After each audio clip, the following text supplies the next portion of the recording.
Alright, hello, and welcome to the very first episode of Psychology Explored. That's probably not going to be the title going forward, but, it's just a little bit of a placeholder for you guys. Today we'll be exploring shared delusions. Are they real or not? We're mainly going to be focusing on the Eriksson twins, specifically Ursula and Sabina Eriksson, both of which were born in Sweden, but ultimately Ursula ended up immigrating to the United States, while Sabina ended up in Ireland. So, if you're looking for a more in-depth storyline about this whole case, you're probably going to want to look for Nick Crowley or Kuchser's video on the subject, because they dive much more into the surrounding events rather than what I'm going to attempt to do, which is a look at what might have been happening inside their heads. Look at me giving a shout out to smaller channels, just starting it early, giving you guys a leg up on life. But yes, as I said, Ursula was in the United States while Sabina was in Ireland. And Ursula one day just decided that she was going to go see her sister. And when she arrived there, Sabina found her to be acting rather erratically. That ultimately led them to the M6 motorway. Once they found themselves on the M6 motorway, they then proceeded to act in a much more erratic manner. They were running across traffic while cars were still traveling at high rates of speed, obviously above 65 miles an hour on average. Ultimately, when drivers passing by spotted them, they did call the police. And when the police arrived, Ursula and Sabina were both very distrusting of them. They appeared to believe that they were out to get them, when really they just wanted to talk, as they hadn't committed a crime. They were just kind of endangering themselves. When the police tried to detain them, not even arrest them, they proceeded to sprint across oncoming traffic, which ultimately led to Ursula running into the side of a truck traveling at 56 miles per hour and crushing her legs, so she was completely immobilized. But Sabina proceeded to follow her suit, and ultimately was struck by a Volkswagen, if my memory serves me correctly, traveling at a high rate of speed. No one's actually certain of how fast it was going, but it did knock her unconscious. This head trauma may play a role in what happens later, but when they did arrest Ursula for her own good, she ended up telling them, "I recognize you, you're not real."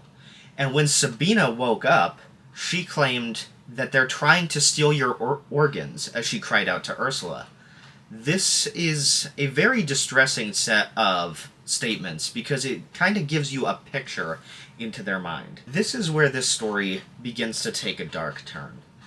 The issue comes in with the fact that they couldn't really hold them for any particular reason. I was under the understanding that you could hold somebody in the UK if they might be a clear and present danger to themselves or others. It would appear that this is not the case, as after she was evaluated for her injuries, she was discharged from the hospital, that being Sabina. Ursula was completely immobilized for the time being, and appeared to be back to normal, under no delusional beliefs whatsoever. But Sabina also appeared to clear up. That is, appeared to clear up. As she began to wander aimlessly, no longer in an area that she knew, with no one to guide her to her next location and no one watching out for her, she just drifted aimlessly from town to town. That is, until she ran into one gentleman.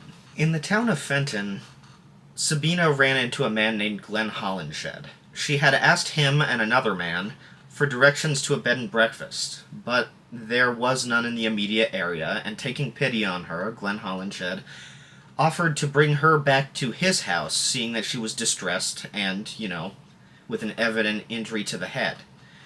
After arriving there for some time, she slowly grew more and more paranoid, ultimately believing that Glenn Hollenshed was trying to harvest her organs. This unfortunately led to her grabbing a kitchen knife and stabbing the man to death. As he was dying and discovered by his neighbor shortly after, witnessing Sabina run out of the house, panicked, and I believe still holding the knife, he asked his neighbor to look after his dog for him. Now, what exactly is usually left out of this story that might give us some more clues about what's going on? Well, a lesser talked about portion of this story is that Sabina and Ursula were not the only kids in their family.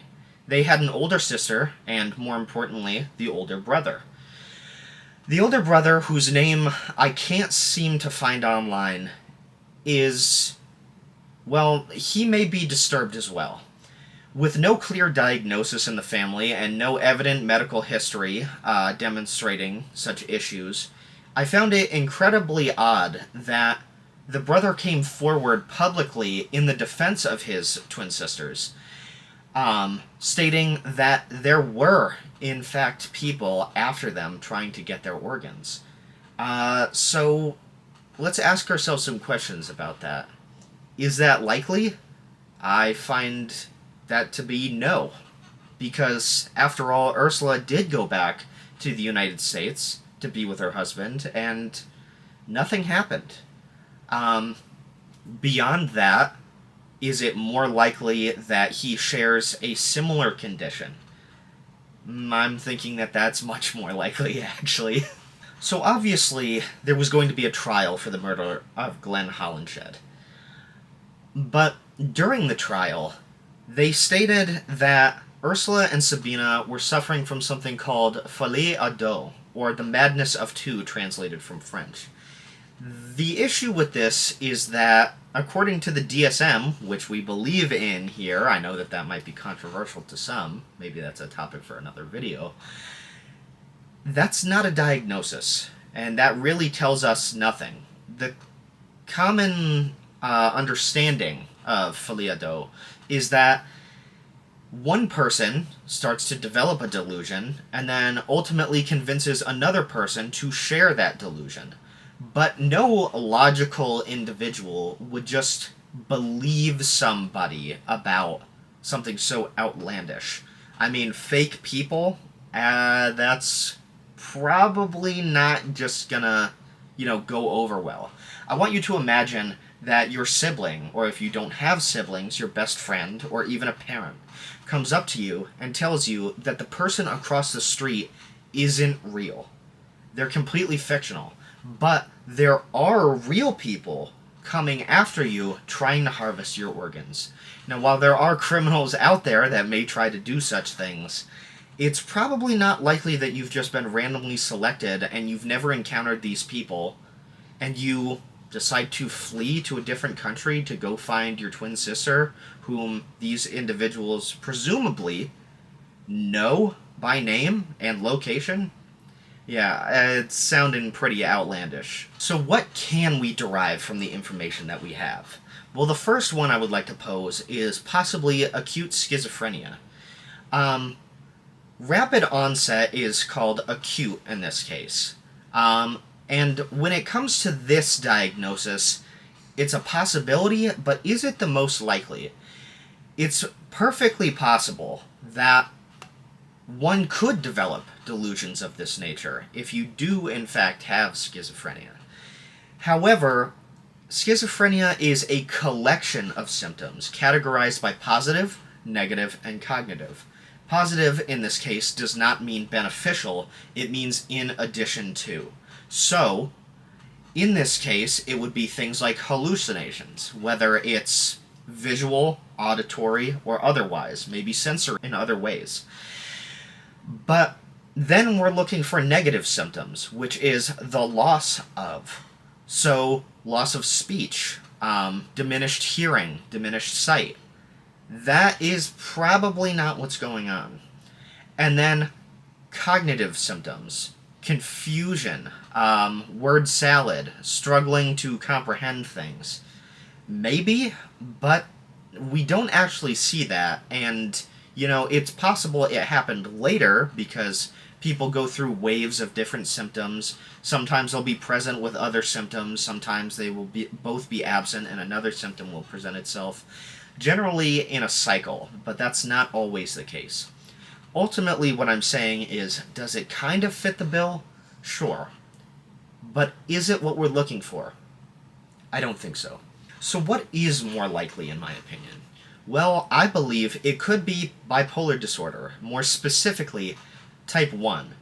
What most people are going to be familiar with as bipolar disorder, or manic depressive disorder for some, is that you're going to go through different stages, more depressive or more manic episodes.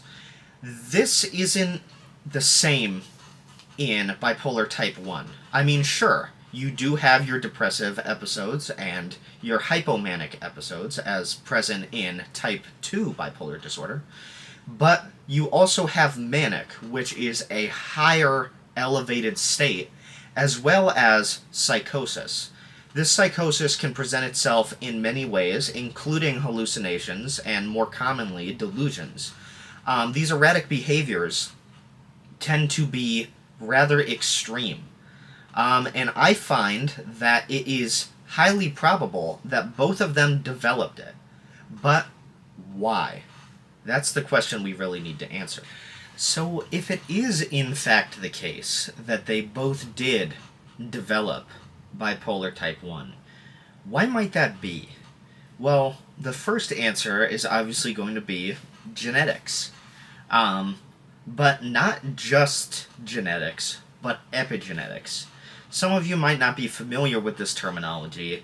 There are genetics which obviously display themselves in various different ways, be that phenotypical or genotypical.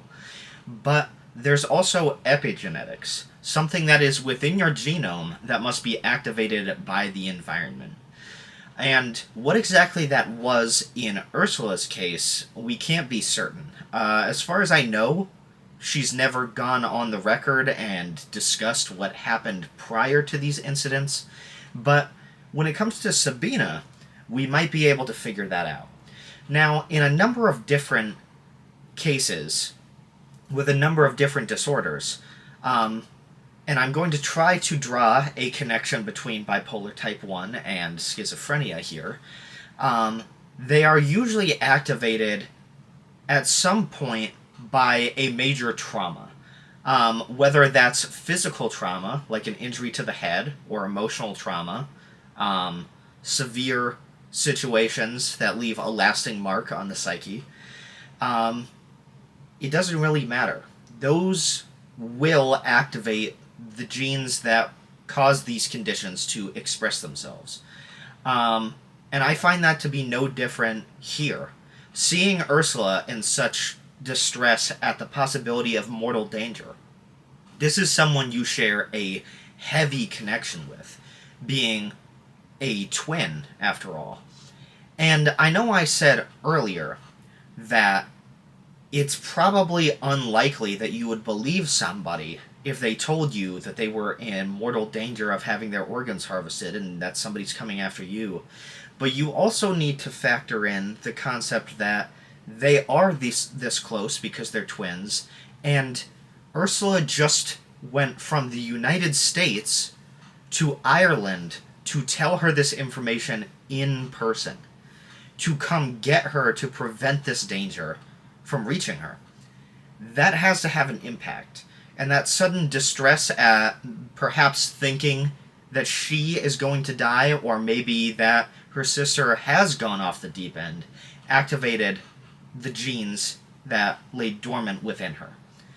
But furthermore, I want to point out, it was Ursula that first exhibited erratic behavior, and it was not Sabina. However, ultimately, Ursula was incapacitated, which led to Sabina committing the murder. Why might she have gotten worse while Ursula got better? Well, why Ursula got better, I'm not quite sure. But what I can tell you is that getting hit by a Volkswagen and having severe head trauma, which we know because she was knocked out for at least 2 minutes, if I remember correctly, that's pretty severe. And as I stated earlier, head trauma can result in the worsening or the onset of a diagnosis. So what exactly is it that we're supposed to take away from all this? Well, I'm not entirely certain. The issue is that this is a drastically understudied concept. And to my knowledge, it's only really been getting put forward in recent years. This extends to a number of different conditions, and what links them all, I believe I know. I'm reluctant to tell you in this video, but as time goes on, I may share more and more about my theory. I ultimately ended up writing a paper about this in my final year of undergrad, and I'm hoping to go to grad school so that maybe I can expand upon this concept. But the epigenetic onset is really what interests me. Are you to believe that everybody who develops a condition like this is dangerous to themselves or to others? Absolutely not. However, the circumstances that surrounded this are much more important to me. You see, I think we should be firstly studying more about people who share genetics. Whether that's twins or triplets, quadruplets, and so on. Do some of them get it while others don't? That can tell us quite a lot about how these conditions progress and present themselves.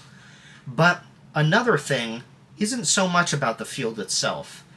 It's more about the way that people are treated. Now, I understand it's a sensitive topic about, people's mental health.